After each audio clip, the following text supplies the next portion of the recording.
گجرات سے خبر شامل کرتے ہیں ہمارے سی1 نیوز کے نمائندہ ادریس احمد سے۔ تھانہ رحمانیہ پولیس نے شادی کی تقریب کے دوران ہوائی فائرنگ کر کے 2 بچوں کو زخمی کرنے والے ملزمان کو گرفتار کر لیا۔ اسلحہ برآمد۔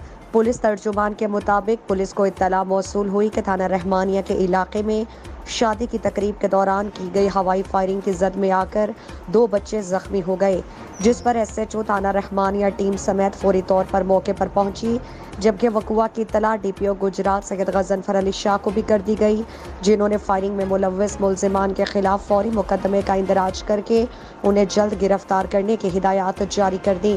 ایس ایچ او تھانہ رحمانیہ اور ان کی ٹیم نے وقوع میں ملوث 2 ملزمان کو گرفتار کر کے ان کے قبضے سے 2 عدد پسٹل برآمد کر لی۔